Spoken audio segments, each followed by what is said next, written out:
Кто ему стучит?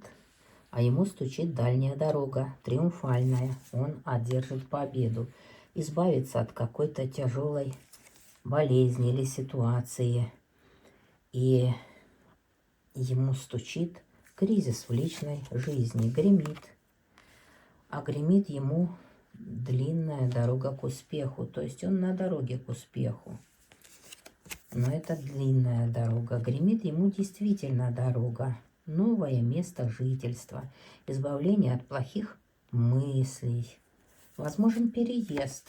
И он может встретиться со своей любовью. Вот такое ему гремит. Дверь открывает какая-то ссора, какой-то конфликт, о котором он мечтает. Он мечтает поругаться с какой-то самостоятельной женщиной.